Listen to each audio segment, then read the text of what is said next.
আজকে ট্রিটমেন্টের success story নিয়ে কথা বলবো। রোগীর নাম হচ্ছে মোহাম্মদ এস এম হাবিব, বয়স আনুমানিক 60 থেকে 65।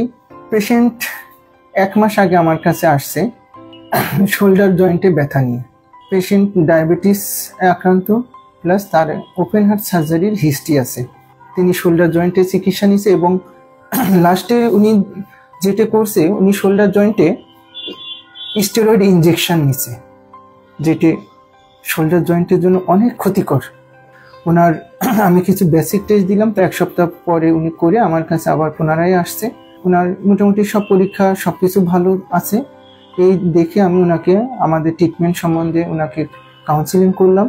তখন আমি ওনাকে সাজেস্ট করলাম পিআরপিটা নেওয়ার জন্য।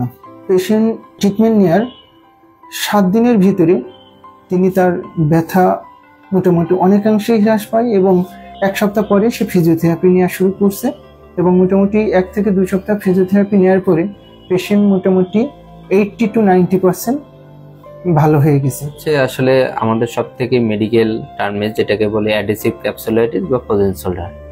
আমার এই পেশেন্ট দীর্ঘ 2 বছর যাবৎ ফ্রোজেন শোল্ডারে ভুক্তভোগী ছিল।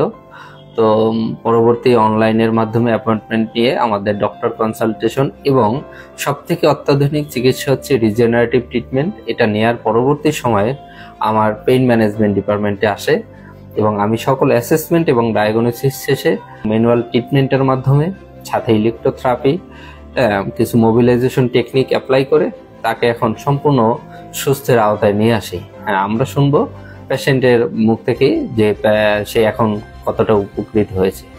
আমি S M Habibur Rahman, S M Habib বলে সবাই চেনে এবং জানে।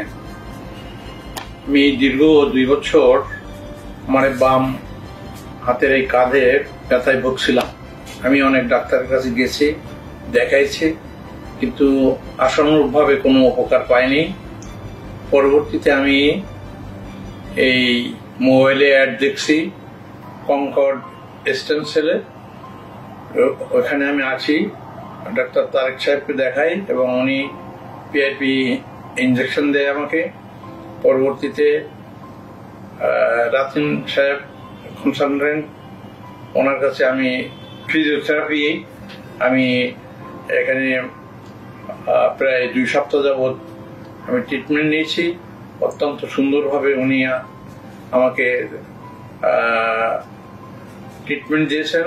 আশানুরূপ আমি এখানে উপকার পেয়েছি। আমি আগের চেয়ে অনেক ভালো আছি এবং ভালো হয়েছি। আমার হাত ওঠাতে এবং নামাতে এখন কোনো অসুবিধা নাই, আমি প্রায় ভালো হয়ে গেছি। আমি আপনাদেরকে এটাই বলবো, আসলে আপনারা আসুন, দেখুন এবং অযথা স্টেরয়েড বা ব্যথানাশক ওষুধ না খেয়ে বা ইনজেকশন পুশ না করে আপনারা নিজেদের শরীরের যে কোষ আছে, এই আমরা যেটাকে বলি রিজেনারেটিভ চিকিৎসা, এই চিকিৎসার প্রতি বিশ্বাস রাখুন। ইনশাল্লাহ আপনারা ভালো হয়ে যাবেন, এই আশা রাখি।